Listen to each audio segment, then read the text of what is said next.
오늘은 2월 17일 마가복음 14장 66절부터 72절입니다. 베드로는 아랫뜰에 있더니 대제사장의 여종 하나가 와서 베드로가 불 쬐고 있는 것을 보고 주목하이로되 너도 나사렛 예수와 함께 있었도다 하거늘 베드로가 부인하이로되 나는 네가 말하는 것이 무엇인지 알지도 못하고 깨닫지도 못하겠노라 하며 앞뜰로 나아갈세.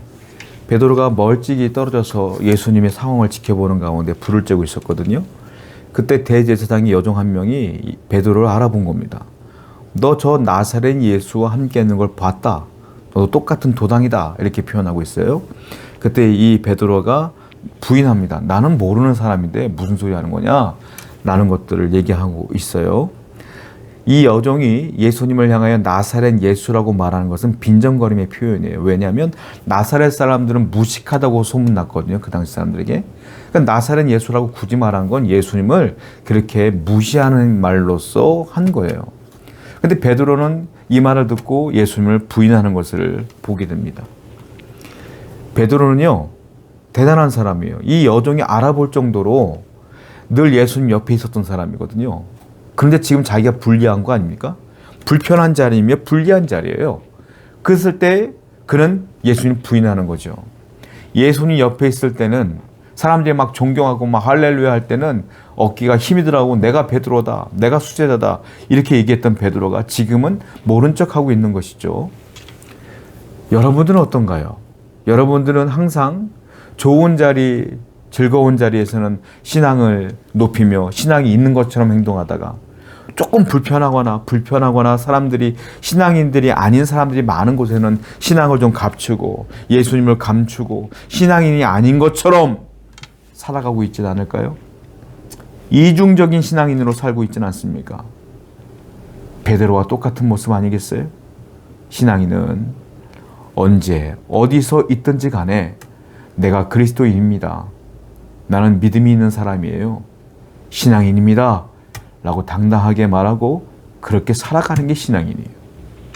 오늘은 분명히 여러분들이 이중적 삶을 살고 있다면 다 청산하시고 신앙인으로서의 일률적인 삶을 살아가는 여러분 되기를 축원드립니다.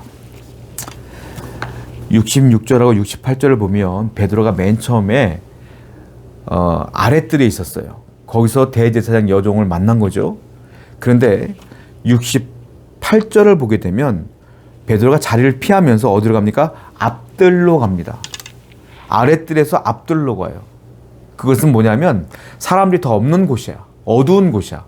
거기서 몰래 예수님을 지켜보려고 더 어두운 곳으로 숨어간 거예요. 사람들이 못 알아보는 곳으로. 자, 멀찍이 따라가다가 아랫뜰도 주님과 멀어진 곳인데 앞뜰은 더 멀어진 곳으로 간 거예요. 점점 주님과 멀어지는 베드로의 모습을 볼 수 있어요. 그 이후에 어떤 일이 벌어집니까? 두 번째, 세 번째, 부인까지 계속 이루어지지 않습니까? 점점 주님과 멀어지니까 계속 시험이 들어와. 계속 마귀의 공격이 들어오면서 계속 주님을 외면하고 부인하는 베드로의 모습을 볼 수 있어요. 여러분, 성도는 주님과 멀어지는 순간 마귀가 그 틈을 이용하여 공격합니다. 주님과 더 멀어지게 합니다. 그러므로 성도는 어떻게든 주님 곁에 머물러야 돼. 주님과 가까이 있어야 될 줄로 믿습니다. 여러분, 어떻게든 개인 경건 시간을 늘려가면서 주님 곁에 머물러 있는 여러분 되기를 축원드립니다. 69절입니다. 여종이 그를 보고 곁에 서 있는 자들에게 다시 이르되 이 사람은 그 도당이라 하되. 여종이 또 쫓아왔어요. 너 그 도당이 확실해? 라고 말해요. 70절 볼까요? 또 부인하더라. 조금 후에 곁에 서 있는 사람들이 다시 베드로에게 말하되 너도 갈릴리 사람이니 참으로 그 도당이니라.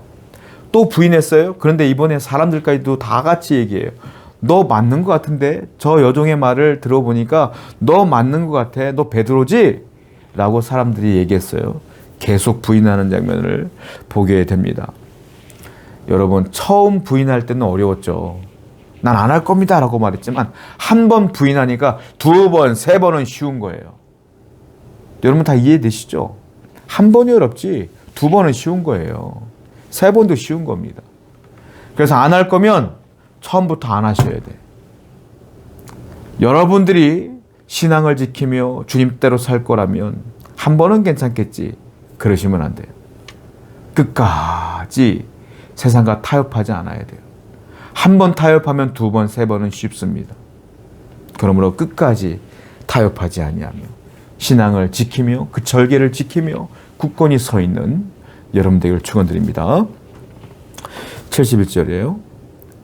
그러나 베드로가 저주하며 맹세하되 나는 너희가 말하는 이 사람을 알지 못하노라 하니 닭이 곧 두 번째 울더라. 이에 베드로가 예수께서 자기에게 하신 말씀 곧 닭이 두 번 울기 전에 네가 세 번 나를 부인하리라 하심이 기억되어 그 일을 생각하고 울었더라.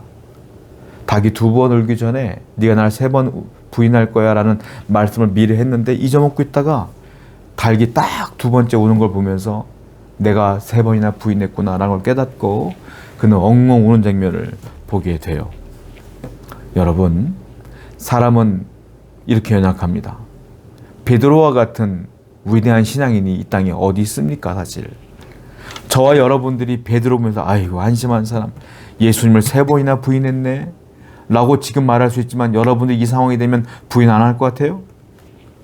여러분들이 베드로보다 위대한 신앙인입니까? 베드로는 주님을 위해 목숨까지 바친 사람이에요. 나중에 이런 위대한 신앙인조차도 주님을 부인할 정도로 연약한 인간이라는 거예요. 그런데요, 이 연약한 베드로가 주님을 위해 목숨까지도 바치는 담대한 신앙으로 바뀐 계기가 있어요. 언제일까요?